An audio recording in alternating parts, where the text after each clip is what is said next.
This is Mary Lewis at A Tiny Homestead, the podcast comprised entirely of conversations with homesteaders, cottage food producers, and crafters. If you're enjoying this podcast, please like, subscribe, share it with a friend, or leave a comment. Thank you.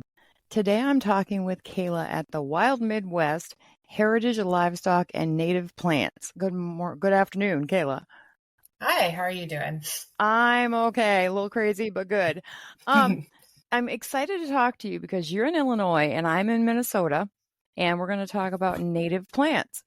And we put in some native plants to Minnesota last summer in the middle of a drought and forgot that we needed to pay attention to them, and they died. So I'm very excited to talk about native plants today. So tell me about yourself and what you do. Yeah, so the business, the Wild Midwest, that is the business that I own and operate. And so it's currently a side hustle. And I also have a full-time job with a company called Canopy Farm Management, where I work in regenerative and restorative agriculture, especially as it pertains to tree crops and agroforestry. So my two gigs are kind of, they go together well. Well, that's helpful. I actually love that. I've talked to a couple people in the last 2 months that have the same kind of symbiotic relationship with their jobby job or their career and their side hustle, as it were. Yeah. I mean, do you want me to expand on like the business a little bit? The business that is your side thing, not your jobby job? Yeah, the Wild Midwest. I want to know how you came to doing this, actually. Okay. So I have my undergraduate degree in animal sciences, and I knew that I wanted to do something that was helpful in terms of like conservation of biodiversity and like creating healthy habitats. So I ended up pursuing my master's degree in landscape architecture.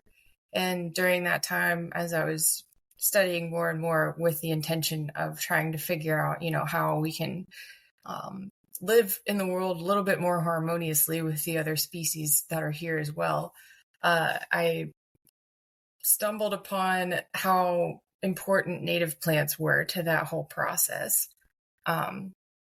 So it became sort of a huge passion of mine. I started attending the Illinois Native Plant Society gatherings and hikes, and I had a seasonal position at the Champaign County Forest Preserve, where I got to meet a lovely botanist who helped me learn a ton about the native plants, specifically Champaign County.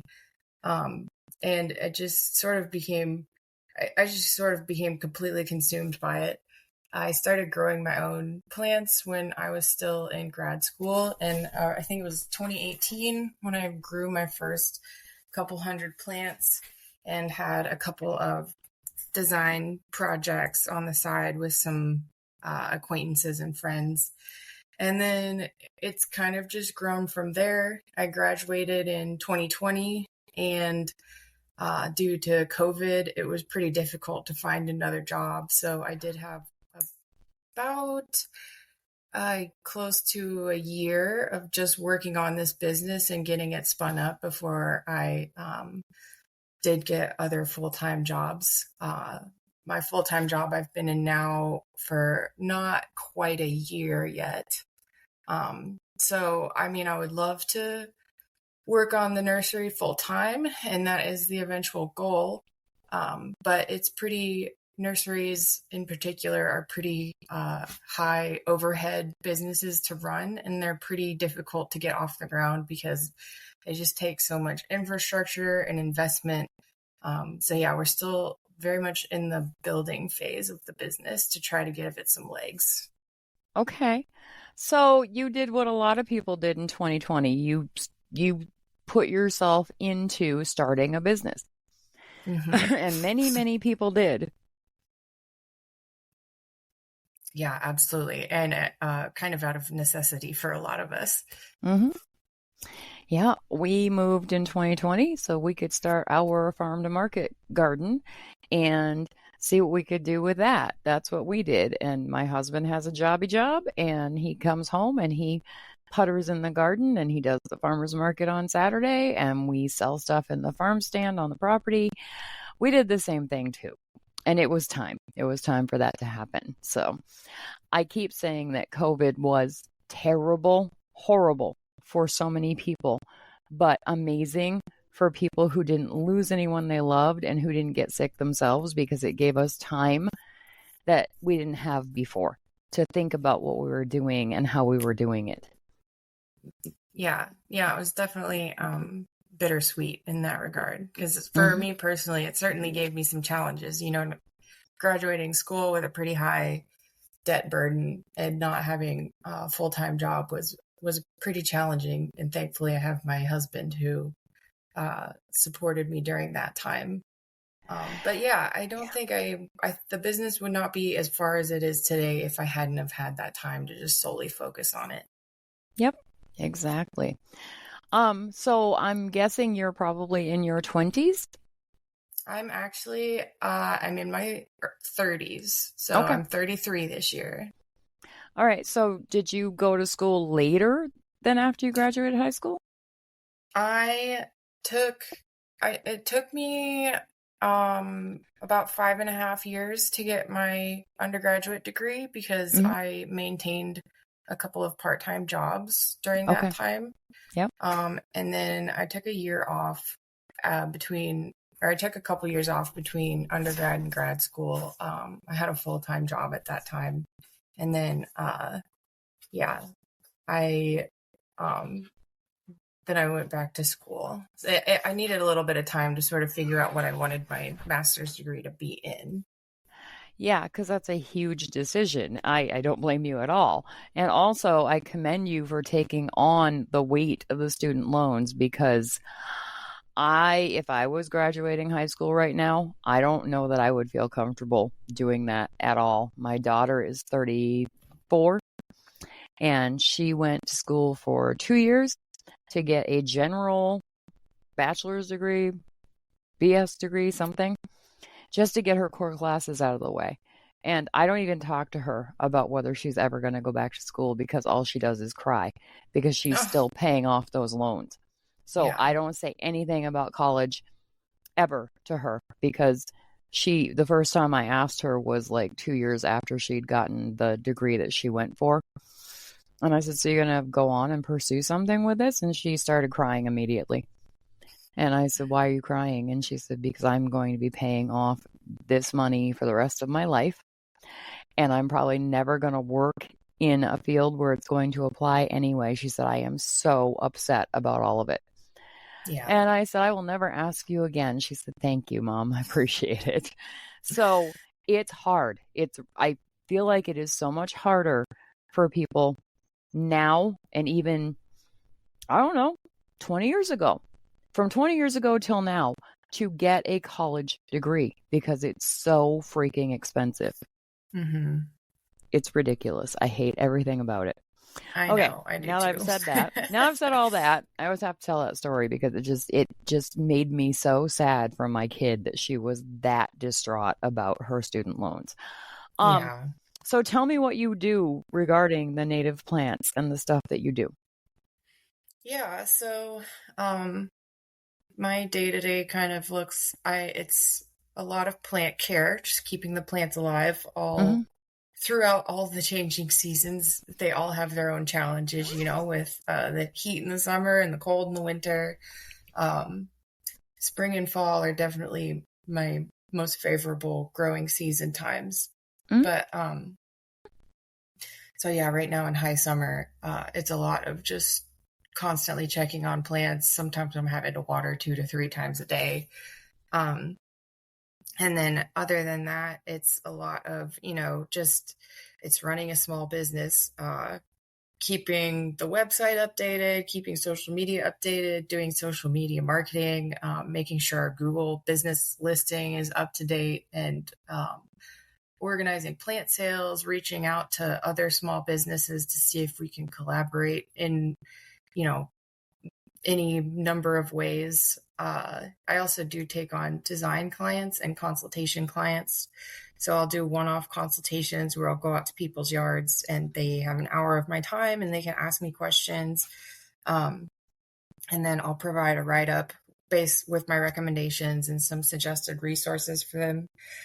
So that's kind of our lowest service tier, all the way up to me fully designing a property and giving the person the plan. And then we also will go in and install and maintain those designs as well.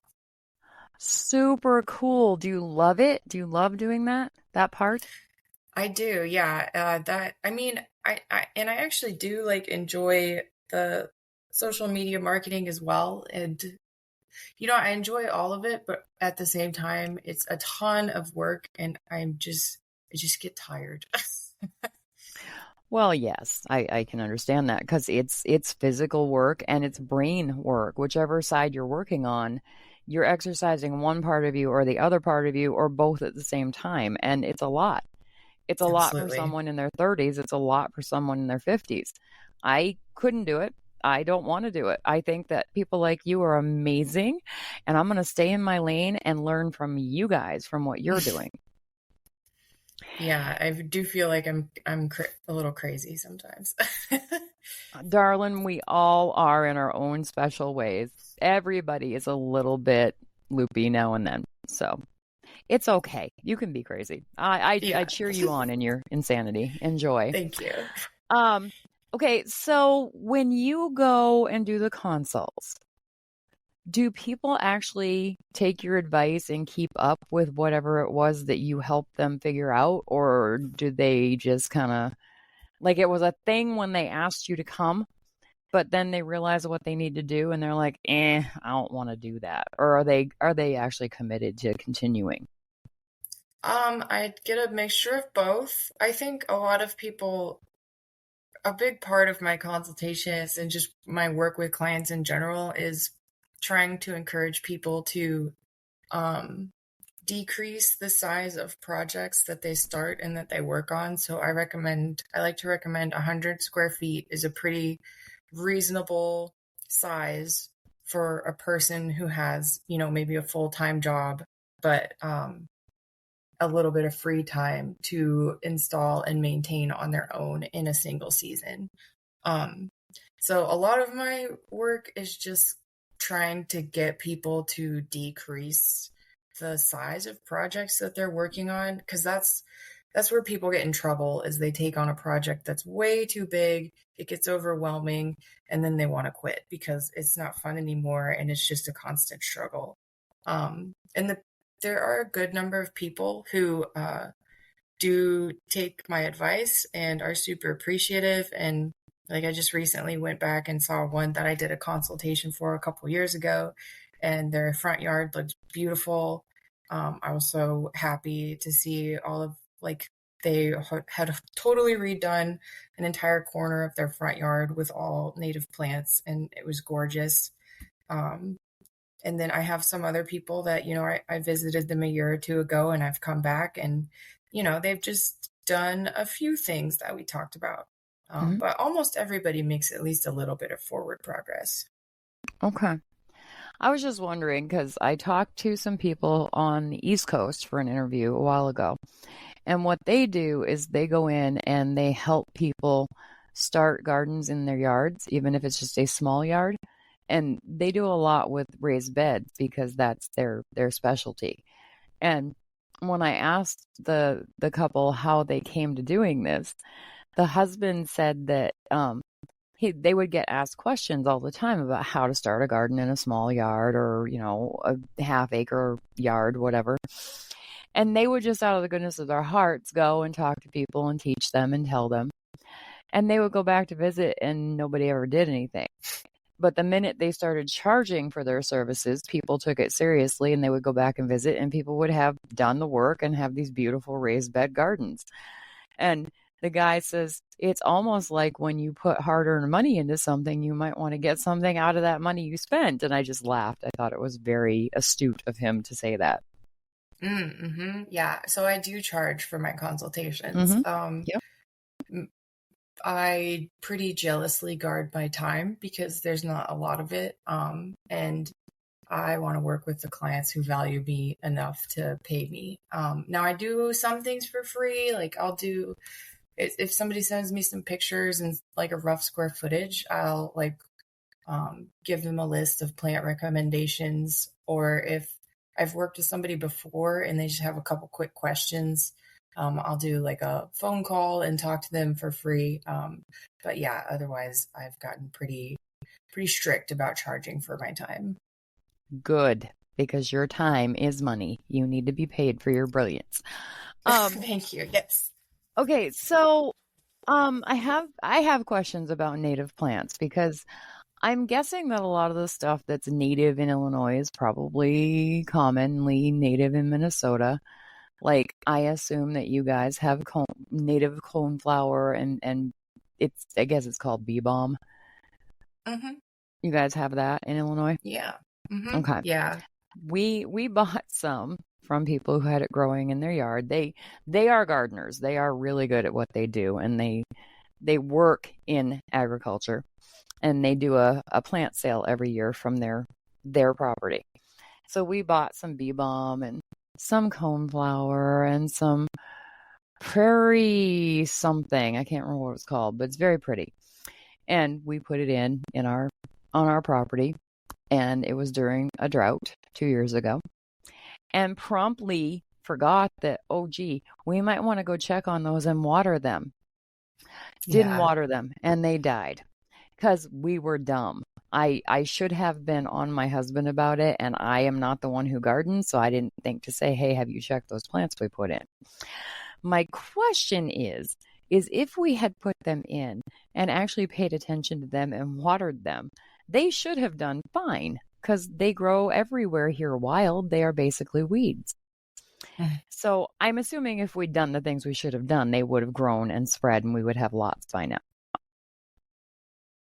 Yeah, absolutely. So that care during establishment is, there's a couple reasons that projects commonly fail. One is not an adequate care during the first season post establishment. And if it's a drought year, then you're probably looking at having to water them for basically until the first frost, Yep. and maybe even a little bit the next spring if it ends up being a dry spring. Um, and then the other common reason for failure is not good weed management. So these plants are tough and they can take care of themselves, but they do need a little bit of a head start, which I recommend for the first week post planting, watering every day. The next week, watering every other day. The next week, go down to twice a week.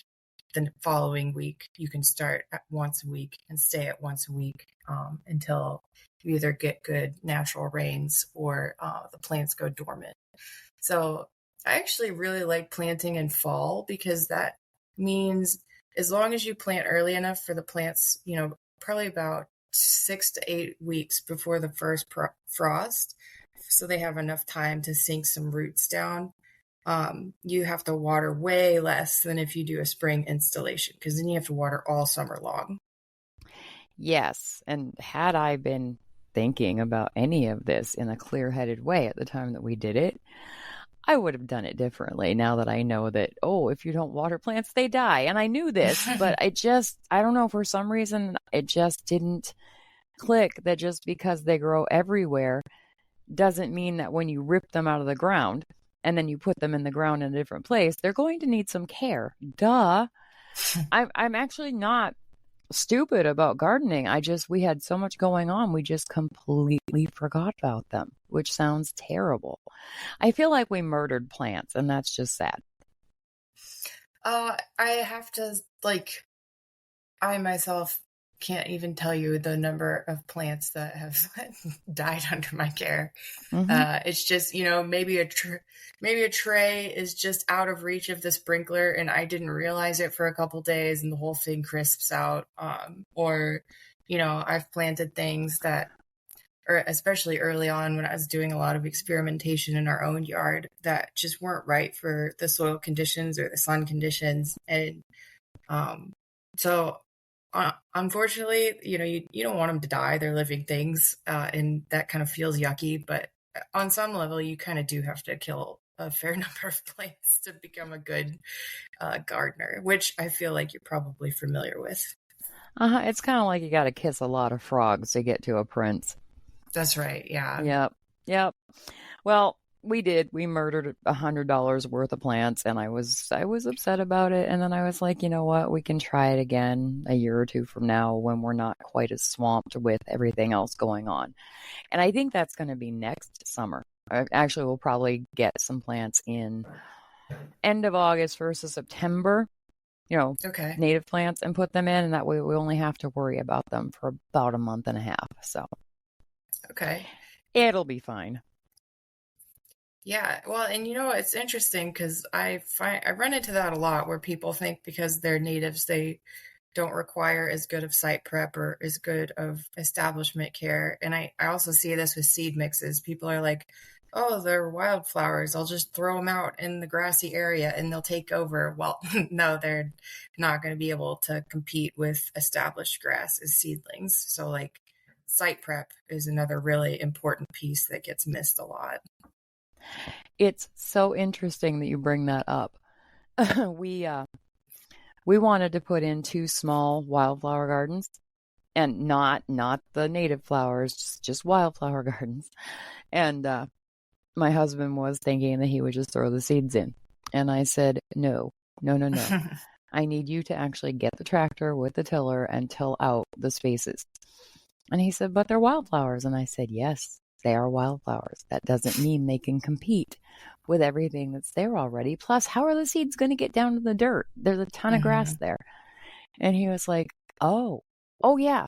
He said, you're actually better at this than I am. I said, I'm better at the thinking through it usually. I said, you're good at the hard work. We're a good team that way. And he just laughed. He said, yeah, because you don't have to beat yourself up to get your wildflower garden. I said, no, but I have to redirect you from not getting it started in the first place. Yeah. We have a very fun relationship, and he's really good when he's kind of poking me and I poke him back. I think he wants me to poke back just because it's fun. So we have a good thing going. But anyway, we did till it up, and we did do the putting the stuff in the dirt the way it said to on the package, and some of them required winter stratification, so we knew that some of the flowers wouldn't come up the first spring. It would be the second spring, and this is the second spring, and those gardens are so pretty. Awesome. They all came up. They're great. So not a total idiot when it comes to gardening, just have terrible moments where I go, oh, I did not do that right. Yeah. And yeah, we all have those for sure. Yep. So in your business name, the part of it is Heritage of Livestock. What's the story with that? Yeah. So that's sort of room that I left myself for expansion. We are looking at potentially moving to some property that our family owns and leasing it. It's about 120 acres. And so part of like reintegrating humans and biology in a healthy way is absolutely agriculture, and like incorporating biodiversity and native species and appropriate livestock all together in the same space. And that's kind of where my day job especially fits in really beautifully with this. So right now since we live in town, we do live in an area that has pretty lax legislation around like poultry. So we have a flock of Welsh Harlequin ducks with 3 separate bloodlines that I'm working on crossbreeding, and my goal is a duck that is like the ideal small farm duck, so they can incubate their eggs and raise their babies themselves. They are good layers, they're good foragers, and they are halfway decent table birds, the boys especially. So yeah, my ducks are we have a fairly small yard, but to the extent that we're able, we do rotate them around our different prairie areas within the yard. And so we incorporate our ducks with our native plants, and we get eggs from them, and we harvest the boys, and I will sell some of the excess girls to other people. And that's something that I want to expand with more species of animals as the nursery grows, utilizing animals to help me manage spaces, because animals will work all day long just for the price of being able to have good food and shelter, like in terms of weeding and managing plants for you, especially if you are really careful about like good fencing and things like that. So I'm really interested in how animals can help me manage my space and how I could share that with other people. Okay, I have to ask, are you going to get goats so they can keep whatever brush you have trimmed back? I might get goats. I probably would get sheep first. Okay. Just wondering, I have talked with so many people about goats on this podcast, and I say that like I'm sick of it. And I'm not actually sick of it because I learned something different from every person that has goats or sheep or cows or horses or whatever animal they have.